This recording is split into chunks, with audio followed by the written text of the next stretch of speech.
I agree under any circumstances to do season 2 of this podcast, and I'm happy for that. Double P podcast. Double P. What I like to call Double P. What I like to call Double P podcast.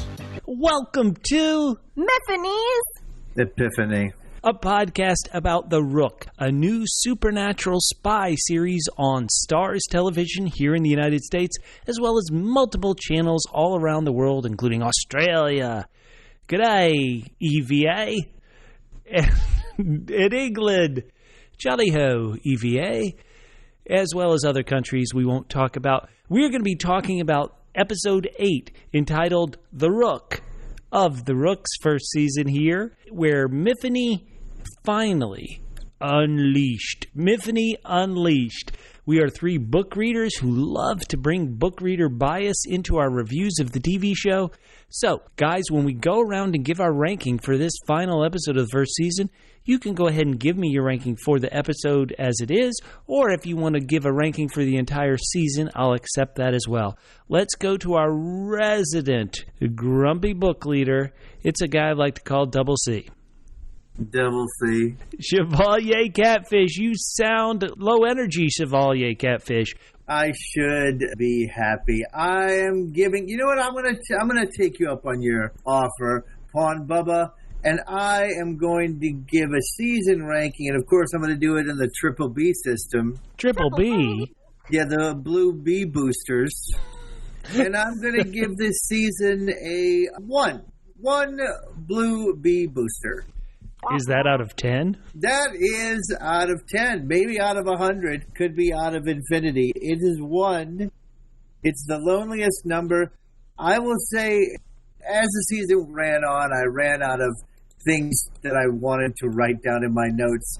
So besides the Blue B booster, at one point, Myfanwy says very strongly, the Checquy is here for a reason. And after 8 episodes, my question, which I have stated before, still is, what is it? What is the reason for the Checquy? Catfish, that's a cliffhanger for season 2. Great. I will have to say, if I was going to give this individual episode a ranking, I might rank it a little higher than 1, simply because, this reminds me of there's been some movies I've watched where I got to the end of the movie and I said, they've set things up great. The next movie is the movie I want to watch. Well, that's not so bad, I guess, when you've spent an hour and a half in the theater and you walk out. But if at the end of 8 episodes you set something up that maybe I'll actually want to watch, I consider that a failure. Okay, listeners, for people who aren't on Suicide Watch, we're going to go to Lady Stephanie, our true leader, the king of this Checquy podcast. Lady Stephanie, what is your ranking for the episode? Or the season as a whole? What do you want to give it? I think I'm going to give it a little higher than Chevalier Catfish, and I think I'm going to go with a 5 out of 10. So, a 50%. Somebody's giving us golf claps here. 50%. Well, tell us, because Chevalier Catfish was so tough, can you tell us what the 50% that you liked was? Gestalt. Right, well, there are 4 of them. That's about half the cast. I love it. That's half the cat. That's 10% for each of them, and then maybe another 10% for the barely supernatural element. Aw. Yeah, 50% is pretty low. Now it's time for my ranking. Will I go as low as Chevalier Catfish? Will I go higher than a middling grade from Lady Stephanie? So, guys, I'm going to have to give my ranking out of the double F scale. Oh, double F. Well, the double F scale, as many people know, is finale, fail. This was a finale fail. I'm going for this particular episode, maybe a 6 double Fs, but for the series as a whole, I'm going down to 3. This was a mess all season long. I've been like, the name of the show is The Rook. Myfanwy is The Rook. Have her do something. So Myfanwy is trapped. She's been put in a cage, and so it's suddenly like a James Bond, like Jason Bourne moment. How is Myfanwy going to use her intellect, use her powers, use some determination to free herself from this truck, which is going to sell her off to the highest bidder in China? How is she going to do it? Well, she's going to sit there and then get freed by somebody else. Myfanwy finally, okay, I'm so PO'd. I'm going to attack the villain of this show. No, it's not one of the people in episode 1 told us would be in the conference room. No, it's the Russian criminal, of course. So I'm going to go to him and I'm going to unleash my powers. And so you're thinking, oh, this will be great. It'll be like a battle. I wonder what his powers will be. His powers will be to die humbly, if painfully. So Myfanwy, oh my Lord, okay, it took us a whole year for her to feel good and unleash her powers. I wish it had been more impressive. I wish it had happened earlier. I wish I felt the sense of empowerment for her that the character says she feels for her. Oh my goodness gracious, 4 out of 10. We have some double L's. Double L's. Loyal listeners who sometimes like to listen to our podcast and watch the shows we talk about because we have a pretty good track record of picking diamonds in the rough, whether it's the first season of The Terror, Jonathan Strange and Mr. Norrell, Ash vs. Evil Dead, we could go on. And if listeners, if you joined us on this ride for The Rook, I feel guilty because this has been a mess. Disaster. And to those listeners, I think we need to get to some of our feedback, if that's okay. Do you guys have this feedback pulled up? Does anybody want to read the feedback? Admittedly, this was from episode 5. I apologize I didn't pull it up earlier. It's from Bill Sorensen. Catfish, do you want to read this one? Oh, yeah. It says, one scene seemed ridiculous to me. One scene? God bless you, Bill. The only one scene. Myfanwy convinces Monica to join her in subterfuge, and then they walk out together so the other spooks know they're up to something. Wouldn't professional spies / EVAs know to conceal their alliance? At least a little bit? Instead, Myfanwy is followed and the whole plot is blown. Yeah, a lot of things did blow. Good point, Bill. How about this from our wonderful Double L loyal listener, Peter in Australia? Stephanie, why don't you read this one from Peter? Sure. I'm sorry, guys. I tried to watch The Rook, but I just got so bored with it. The way Catfish describes the book, it sounds really good, but the TV show is awful. It's like the makers haven't noticed the great shows of the last few years, like Breaking Bad, Game of Thrones, Westworld, The Terror, and others, and assume their watchers have a decent level of intelligence. The main character is just boring and the least likable character in the entire show. At least the Terror second series has started, so I can focus on that instead. Whoa, Peter, coming hard. Bring it, Peter, bring it. Do you guys, before we go to our final bit of feedback, do you guys want to take on Peter's thoughts? He says the main character, Myfanwy, is just boring and the least likable character in the entire series. How do you feel about that, Catfish? Is Peter right, or is he... I don't agree that she's the least likable character in the entire show. I mean, we know the most likable and sexy character in the entire show is Grantchester, always teasing me with those fat ties of his. But I don't think she's the least likable. But, you know, he's spot on, and you've been spot on, is that she's just not a very good, compelling character. And I'm not going to blame really the actress for that. It's poor writing. Stephanie, how do you feel about series lead Myfanwy? I do think she's pretty boring, but I don't think she's the least likable. I mean, we have some villains that we could say are the least likable, but yeah, she's just not compelling. She's not interesting. She's just kind of bleh. Yeah, the Russian guy who butchered the song, he's the least likable.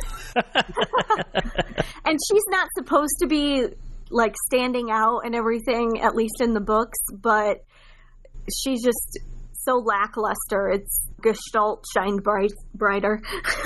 Oh, Lady Stephanie, I completely agree with you. But because you guys did love this book so much, I want you both to take a moment to talk about the character of Myfanwy from the books and what's missing here, what you think might be missing. Once again, I'll come to you first, Catfish. What do you think?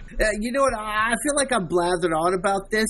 I'd like Lady Stephanie to... I've talked a lot about the book, and people are probably tired of hearing me talk about it. Why didn't Lady Stephanie jump in, and then I can just add some things if I feel like it. But I feel like she hasn't gotten to talk about how amazing this character is. Sure. In the book, we have the Myfanwy who writes the letters, and she is kind of a meek, quiet, mouse-like, just kind of administrative person in the Checquy, and when she reemerges without her memories, she's a completely different person. She's loud and domineering and gets shit done and goes out on missions and is just this all-around badass. And she learns about her former self just through the letters and how quiet and meek she was. And it seems like that the Myfanwy in the show was the complete opposite, that she was kind of badass and cool before she got her memories wiped, and then once the memories were wiped, she became this mousy, quiet, not very interesting character. It's so disappointing to see, I guess, retroactive growth. I don't even know what you would call that, of the character in the show compared to the books. The books is someone you want to keep following and you want to know more about. In the show, I'm kind of like, I don't really care what happens next.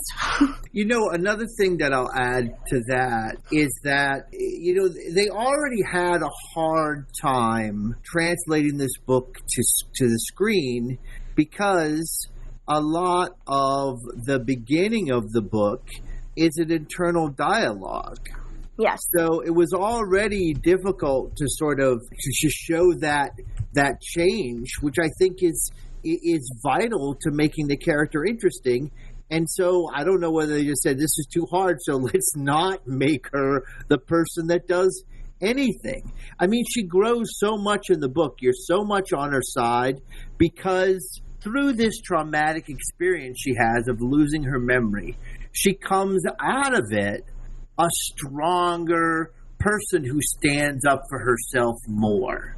And that's amazing. And I guess we sort of get that feel tonight at the end, but you can't just, they go from 0 to 10 on that. And I still don't, you know, there's still, I don't know whether they thought, oh, we made a mistake, so let's, maybe we'll make Monica less important by making her lose her memory, or maybe they're going to follow that whole stupid story for some god unforsaken reason. So yeah, I mean, it really, besides the fun part, which Stephanie and I have talked about a lot, of them actually dealing with supernatural problems. Again, what does the Checquy do here? Doesn't seem, they don't deal with supernatural problems. They deal with stuff that they cause themselves, and also Russians. Maybe, but they have sort of a détente with the Russians. In other words, like tracking the EVAs and trying to save them was not even in the Checquy's purview. That was Monica's thing. We have no idea what they actually do. Still, after 8 episodes, don't get distracted by Monica's saving people from the EVAs. Checquy has nothing to do with that. I dare anyone, after watching the 8 episodes and not reading the book, to tell me with confidence that they know what they do. They might say, oh, well, I guess they deal with stuff with the government. We never saw one bit of that. They did not only take care of supernatural things, they didn't take care of regular problems. Well, let me say that if one of our listeners does write in to @PHQ on Twitter and Instagram, Facebook.com/PHQ, and say what they believe the Checquy does, I think it'll be more interesting than whatever the show comes up with. So, listeners, please.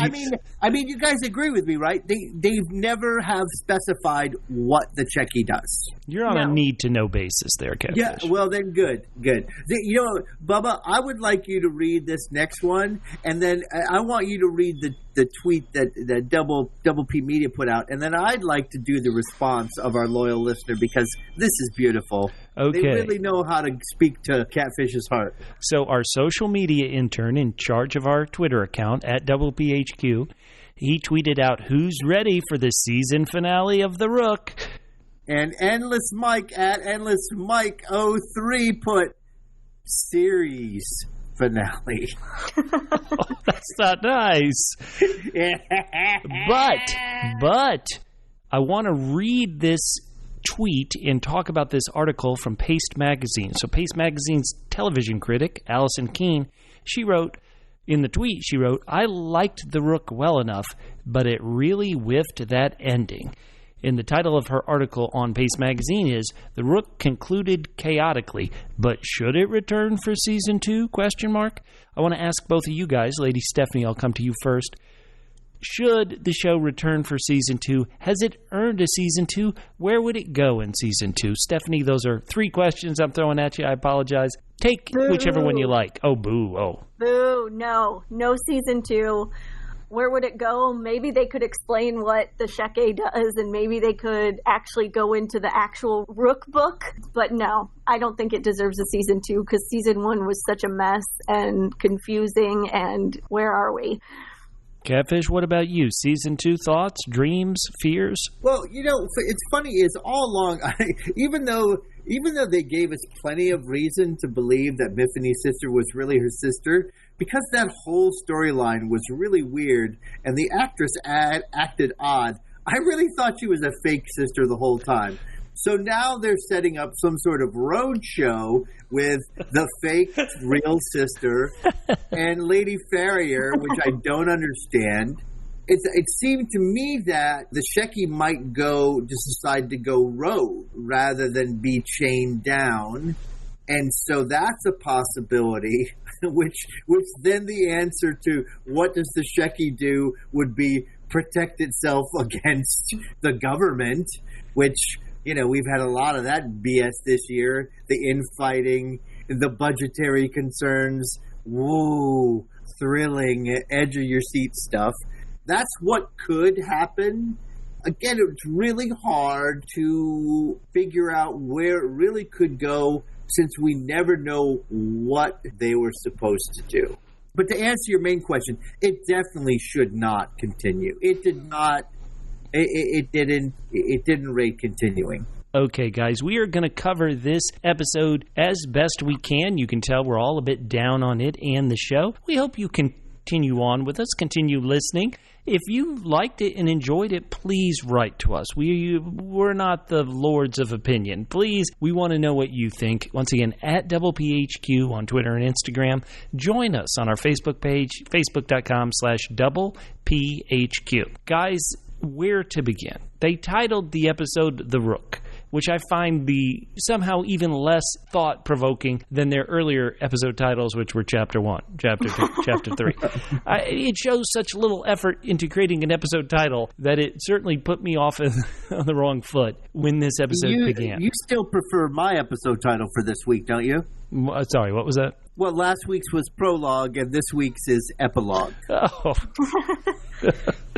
Well, Catfish, it begins with our heroine, we assume, Myfanwy, meeting with her sister Bronwyn, and she says, this is Myfanwy, tells her sister, if Linda wanted to help me, she wouldn't have left me in the dark. Does Myfanwy really understand what Linda was trying to do? It doesn't feel like it. Now, Bronwyn is kind of setting up season 2. She's talking about this counter-Checquy, this Free the EVAs movement, the resistance, where she says, we have infiltrated every industry. Tomorrow night, meet me in Bruges. There is a beautiful shot of the White Cliffs of Dover, and then in giant text, in case you couldn't figure it out, we're at the Dover Ferry Terminal. Myfanwy's in her leather jacket, sunglass outfit. She's badass. And after her bag is checked, boy, I've been so tough on this episode in this season. There are little moments that work. She starts having flashes of the Gestalt, of Linda, of Grantchester. I really like this beginning part, even up to when she was grabbed. What did you guys think of the beginning of the episode? Did not like it. Why? Go further, buddy. Okay, well, I just, it was unclear to me, and granted, I'm not watching this as closely as I should be anymore. I'm second screening this damn show because it doesn't deserve any better. But I was confused. I was like, well, how did she get snatched? It felt like they didn't set that up well enough. Like, I didn't feel like an aha moment.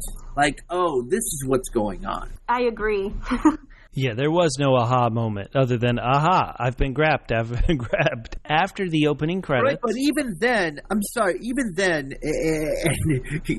my suspicion of the sister being odd notwithstanding, I thought, is this the sister? Now, it wasn't clear to me who grabbed her. That's all. Why she was being grabbed. Again, I was second screening this, but did you automatically like, oh God, the Russians got her, she's going to get sold? I mean, you know what I mean? Like, I was just confused. Well, I feel like you shouldn't be confused at that point. You know what? I'm not an EVA. It's okay if I'm confused. We go to this Russian compound, which has kidnapped her, but really kind of treating her very loosely because I suppose they've drugged her. They've got their bee infection process. There's this new sexy, evil Russian named Sophia who's getting the needle ready. While this is going on, the best character in the show, maybe the worst version of the best character in the show, it's a guy we like to call Double H. Double H. Harpo hair Gestalt. He gets up from his one-night stand with Monica. Monica, I'm going to stay in the bed. And Harpo hair says what all the viewers of the shows want to think. He goes, you know what? We know what's for the best. Leave and don't come back.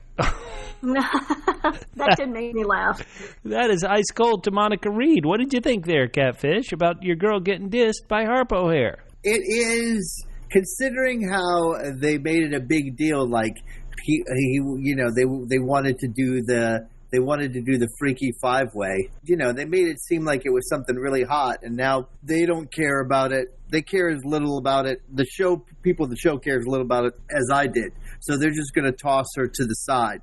That brings up the whole Monica Reed thing. To be honest, we had the episode a few episodes ago where she had 3 versions of the same scene with her boyfriend. It was emotional. To me, it felt like at the end of it, she realized like that she didn't care and he didn't care. That's at least the way it came to me. So why she's so emotionally bereft about this whole thing seems to be the exact opposite reaction of what the show has shown me.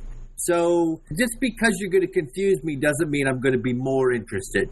In fact, quite the opposite. I could care less about Monica Reed. I'm not quite sure what she was doing the whole time. I don't know, her boyfriend was with the Resistance, but didn't care. I don't care. I don't care. I don't need to understand it because I don't care. Okay, so Catfish just explained he was on the edge of his seat when Monica passed out after Nazim wiped her memory. Lady Stephanie, how did you feel about Monica Reed's cliffhanger-esque story for season 1? Well, I don't know, because it was so stupid. It was like once we found out that her long-lost love, Marcus Kevlar, was kind of a good guy and not really a bad guy, it was just like she was dropped off. It was like, oh, we don't care about her anymore. Let's wipe her memory. And then let's botch it. And, like, what was the whole point of any of it? If that was, like, her ending and her conclusion, I thought it was really stupid. Well, it's a cliffhanger for season 2. What happened to Monica? I guess. Catfish, you're laughing because it's true.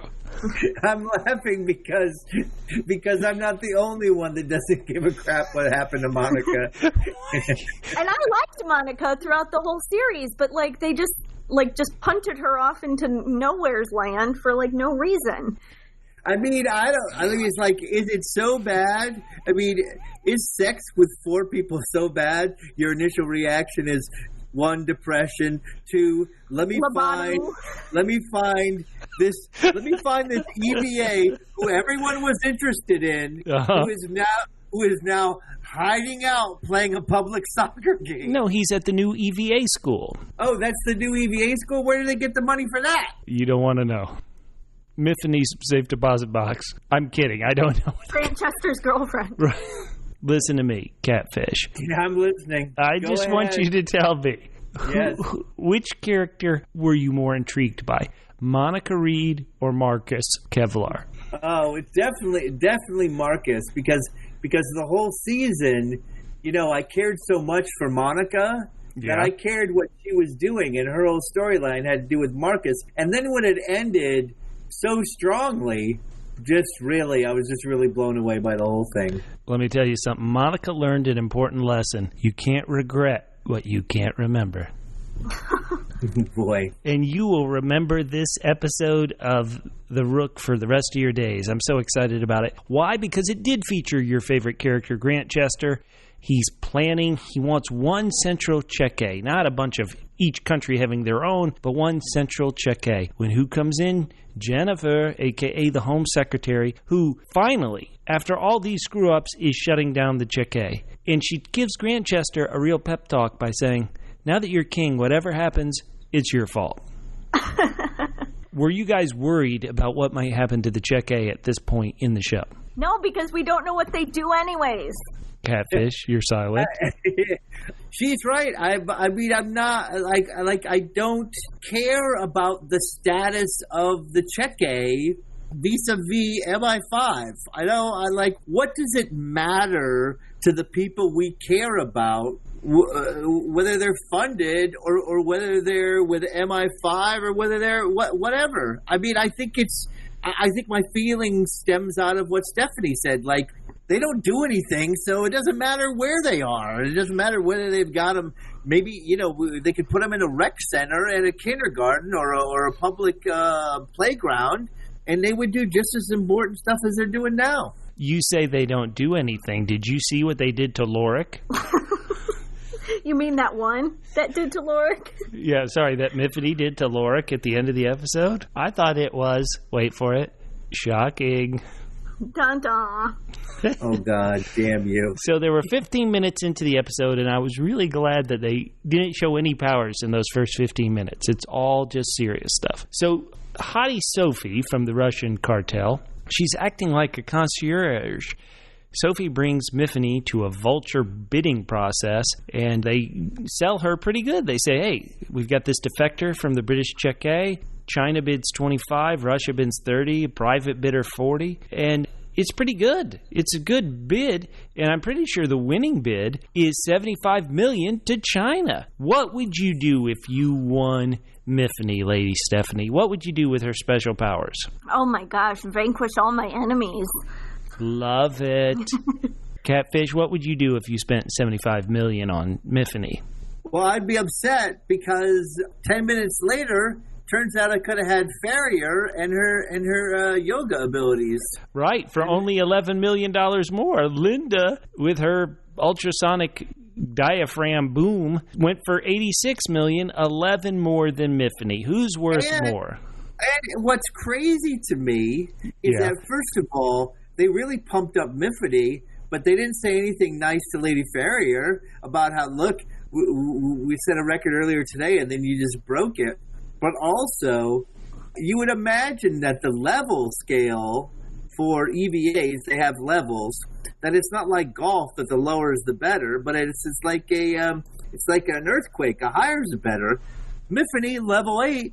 Lady Farrier, stunning revelation, only a level 6. You know what? Who would you want?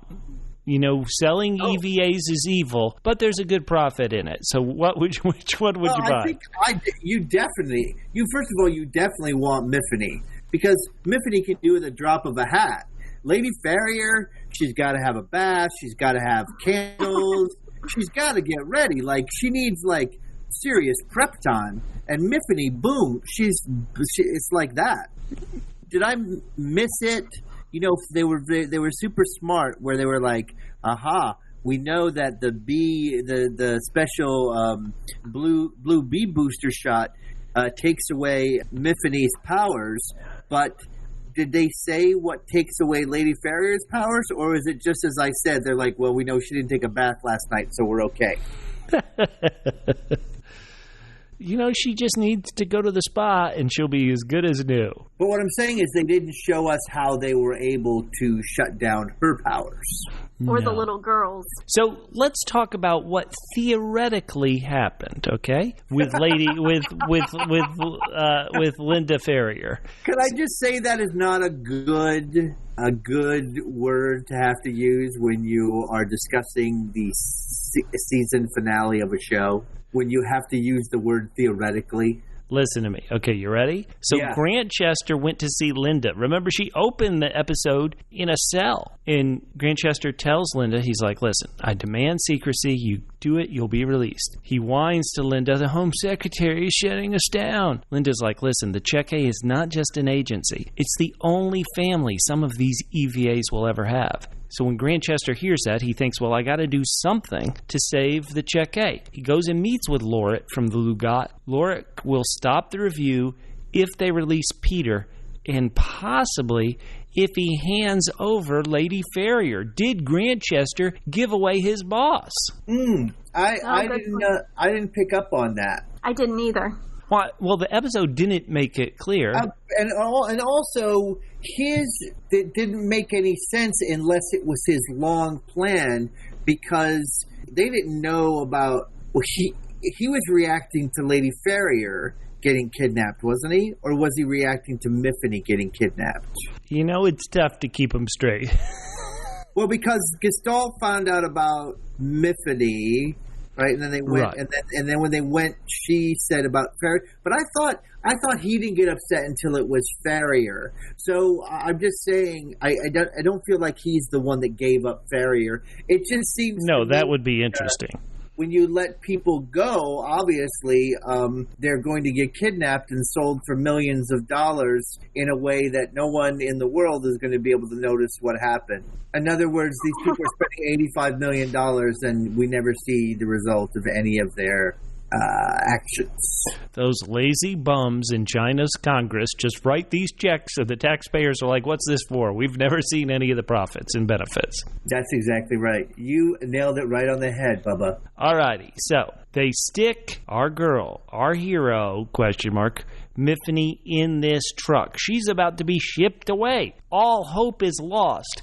But there's two things which help Myfanwy. One is the tears of a little girl, a little EVA in a cage next to her. And two is the Deus Ex Machina from the Resistance, which frees her from the van. He's like, you got to come with me. We can get away. We can get away. But Myfanwy had seen Lady Farrier, her king, in the hands of those evil Lugats.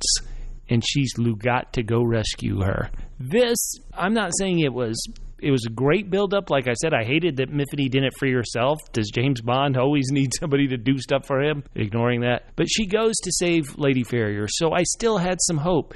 Gestalt are like, okay, let us go. And when they are finally unleashed, I'm like, okay, this can be fun.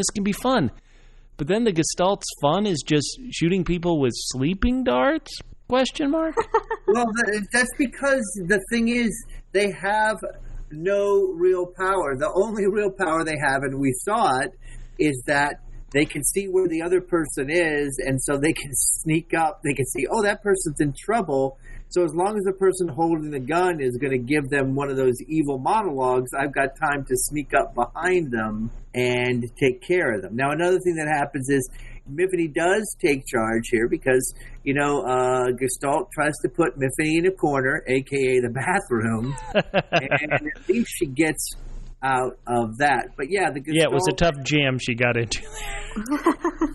Sorry, Catfish, go on. Well, no, I'm just saying, I mean, that she did actually show a little bit of chutzpah here, so there's at least that.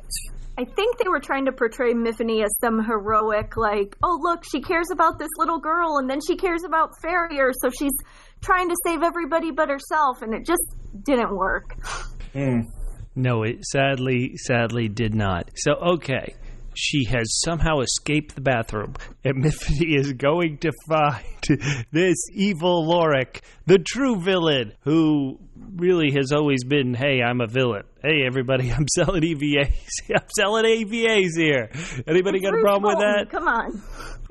And so she goes, and I joked that Roose Bolton, this actor who portrays Lorik, he had a more painful death on this show than he did on Game of Thrones. Did you guys feel any kind of blood pumping, the fire of revenge when Myfanwy shocked his system? Did you feel anything at that moment? No. Meh. Guys, come on. She's got the bad guy. I mean, it was so anticlimactic. I'm also still distracted by the whole story, which is like, okay, they have kidnapped 2 British citizens, but we can't go in. No, not at all. It's idiotic. Oh, hold on. What about real life history? What about Julian Assange, who got kidnapped by was it the Swedish embassy, and Britain couldn't go in and save him? Oh boy. All right, so that is the big,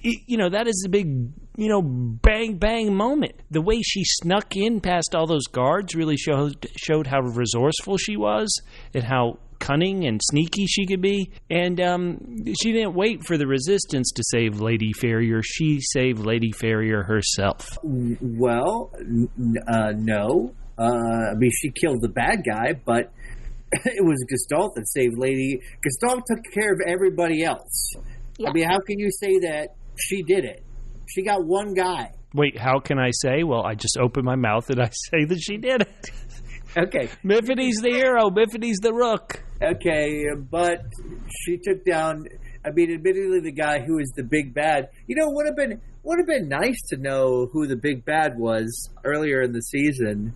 But they decided that they were going to set up maybe everybody in the Checquy as the big bad and then completely ignore that. Yeah, I think they forgot that they were trying to do that. You know what? Sometimes it's best when your superpower doesn't have to be so super and only is used a couple of times in the whole series. Because if it's like she uses her superpower to always overcome her obstacles, then Myfanwy becomes a one-note character. Where here, she's a note and a half. We didn't see any superpowers. We saw 2 superpowers. What about when she gripped her hand and balled it up like she was making a fist, but didn't make a fist and then shocked Bruce Bolton? We saw, okay, his death went on a little bit longer, but more impressive would have been all the people she took out at the bridge, which we didn't see fully. We saw her in the very first episode take down the people in the bank. That was 2 people. So what? She goes into action in the first episode and the last episode? That is total bunk. Lame. You guys are so tough on this perfect show.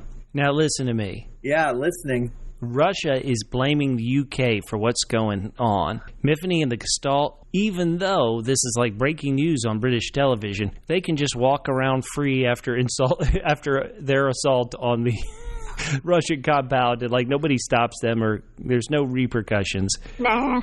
That's because the note that Lady Farrier left behind that makes complete sense, where she says, "Blame it all on me." She's sacrificing herself. Lady Farrier is giving herself up so that the Checquy can go on. That's great. It's the word you were looking for was inane. It's inane. I was going to call it pronane. So Myfanwy goes back to her stylish apartment where the Checquy set her up when they stole her from her parents. And Myfanwy writes a letter to her former self. They both give each other notes. What did you think about this, Lady Stephanie? Again, I think it was supposed to be a nice, heartfelt, like, oh, it's hearkening back to all the letters her previous self wrote, but it fell flat to me. Well, I know somebody who loved it. Chevalier Catfish? Yeah, that shit was dumb. Oh, so tough. Mean. They did not earn it. They didn't earn anything in this. The only thing they earned really was they set it up was the freaky 5-way. That was the only thing. Oh, they did earn that, yeah. That was the only thing that was cool that you could see coming, that paid off more for Monica than anybody else, to be honest. But that was it. The rest of it was you know, all of a sudden I'm wondering, we talked about this a few times, that Stephanie Meyer took it over and was going to run the show, and then they had somebody else do it. And I wonder if it was so late in the process that they had a bunch of scripts written, and then they just decided to tweak them and came up with this, like, Frankenstein together plot for this season, because it really so much did not pay off. It was just one misstep after another. It's kind of staggering to me how the missteps they made in the show.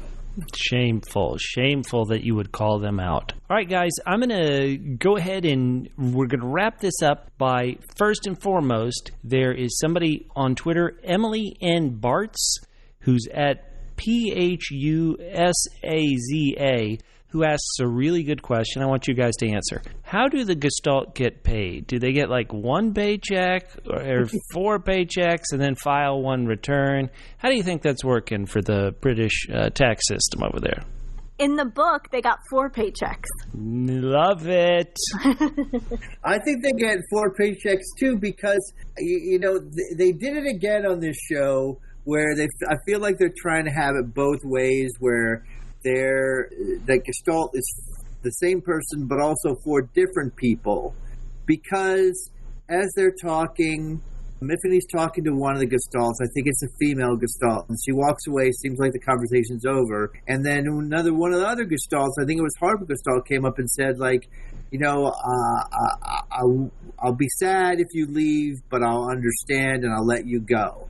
And it wasn't as if it was like someone if there were one person, it would have been, you'd have the sense of like, there was something I didn't say in that conversation. I need to go back and say it. It felt like a completely different person saying it. So still, I again feel like they don't know what they're doing with Gestalt, and they want to have it one way, and they want to have it another way. Have it your way at Checquy. All right, so guys, let me just say some facts. So the Rook, ratings nowadays are very, very tricky, and that is that the Rook, if you look at kind of old-fashioned ratings, it really just has 230,000 people watching pretty much on the day it premieres here in the United States, which is less than half of the audience that another Starz show, The Spanish Princess, would get, and it's less than a quarter of the highest-rated shows here on Starz in the United States, Outlander and Power. So I'm going to read this final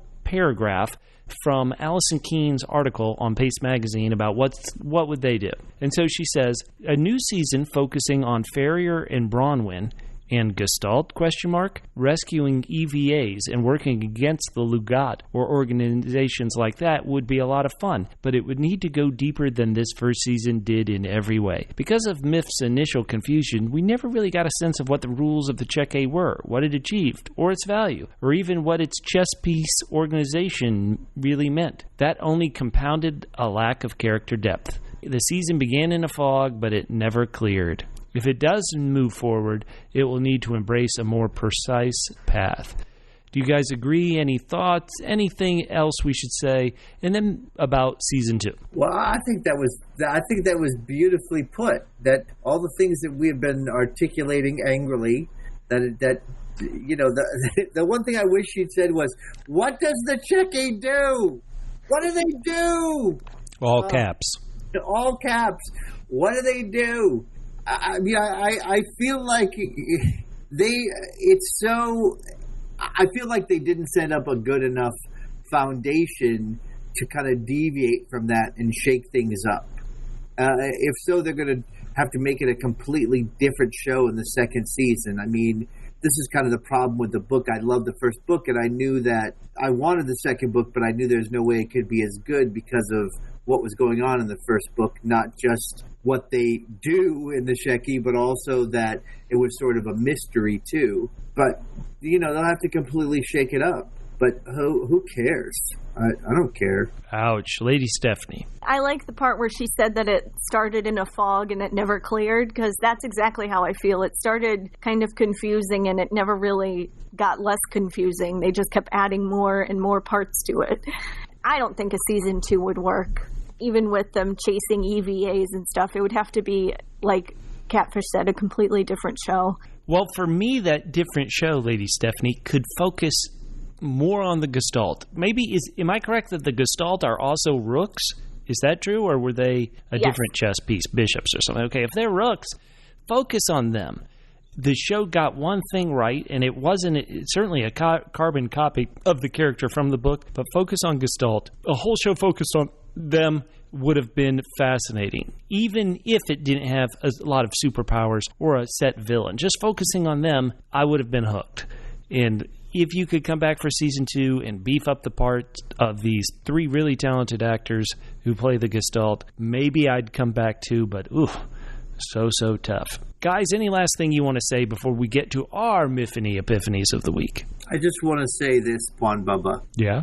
The thing you didn't talk about, of course, was they do for viewership. They do a day of +3, +7, stuff like that for streaming and downloads. But I swear to God, I will haunt you to your grave if the fact that Stephanie and I added up to the 2 extra downloads we needed to renew this show. I will haunt you to the end of your days. End of your days, Bubba. End of your days, my friend. Listen to me. I asked Lork how much I could get for you two. There's no point. You're free. Do whatever you want. All right, listeners, we've been so tough on this show. Once again, if you disagree, feel free to hate us, but also please write to us at DoublePHQ on Twitter and Instagram, Facebook.com/DoublePHQ. And we promise, we know that this show wasn't for us, but I've seen it online. I know some people really did enjoy the show, and we want to hear that. We want to give equal time to the EVA lovers out there. But we're going to end this podcast the way we've ended every episode of Myfanwy's Epiphany podcast, and that is with our Epiphany of the Week, where we tell you about something that shocked our system to our core. Or, if we need it, we'll call in Nazim for a memory wipe. Chevalier Catfish, you have given us some great epiphanies all year long. What is your epiphany for the week? Well, Bubba, you have said to me several times, you mocked me. We do the Joffrey podcast, Game of Thrones, and I was the original book reader, and I turned you on to it. You became a much more close reader, even for the show from season to season. You would give me a hard time because I would say something that was stupid or completely wrong, and you're like, I can't believe you forgot that. But today I'm thankful that I have such a short-term memory, because in a few short months, all I'll remember is the joy of doing these podcasts, with the reminder to myself that I will not agree under any circumstances to do season 2 of this podcast. That's all I'll be left with. Just like Myfanwy at the bridge with a few fleeting thoughts. That's the way this show will recede in my mind, and I'm happy for that. Man, Catfish, I'm so glad you didn't leave a way for me to edit you saying, I agree with my whole heart to do season 2 of the Rook podcast. Lady Stephanie, did you have an epiphany moment of the week, or do you need Nazim? Well, I mean, I always need Nazim, but my epiphany of the week is that this is our last podcast, guys. No! This is our last podcast. We'll have to find another terrible show for us to watch and podcast about. Well, I don't know if you have any interest, but one of our viewers did ask whether we would be covering The Witcher, which is a show that I'm intrigued with. Lady Catfish will definitely watch it because she will watch anything that Henry Cavill is in. I'll watch it because I've read the book and my husband used to play the video game. Ooh. I have a friend of mine who has the video game and actually had his wife buy him a life-size medallion for Christmas, which I give him no end of grief for. So just so you know, if he'll definitely be watching it, so I know we'll have at least one listener of our podcast. Love it. We should point out that the loyal listener who asked us about covering The Witcher is a great guy, David Gobert, or Gobert. Stephen Gobert makes me say everything pronounced like him. And so, yeah, we'll be looking at that as we get closer into The Witcher, which is coming out in the fall of 2019. Great to hear. And Lady Stephanie, you have been a wonderful presence this whole season long when Chevalier Catfish has been especially negative. And today I've been especially negative too. So what I need... You finally woke up. Nazim's trickery finally cleared your mind, and you're able to see the truth. So, Nazim, listen to me. We've covered some clunkers here at Double PHQ before. We've covered Emerald City with such characters as the Wizard. We've covered, I believe we covered 4 seasons of The Strain with Checquy. And hey, bruh, it's me, Gus. But I've never covered a show which didn't want me, which couldn't find a character that I could mock. In this show, I didn't do any impersonations. I couldn't think of anybody to mock. And so, Nazim, get in here, erase my mind of this tough first season of The Rook. For everybody here at Double P Podcast, please listen to some of our other shows where we're more positive and more fun and more happy. You can find us at Double PHQ. My name's Bubba. You can find me on Twitter at Fit and Trim. That's FITTENTRIM at Fit and Trim on Twitter. And I am Catfish. You can hit me up at CJGman67 on Twitter. And I'm Stephanie Persephone, and you can find me at SM Persephone on Twitter. And you'll see us next season on... Never! It's not happening! It's the very last time we get to say, Myfanwy! Epiphany! So, Catfish, you'll see us next season on? I'm not saying it. I can edit this so perfectly. You son of a bitch. Well, you guys still have the book, right? No matter what the show did, the book still exists. It's still a great story. Yes. It is. It's just, well, whatever. It's just sad. I mean, it's just sad. That's all. And they could have made it good, and they just took a complete left turn.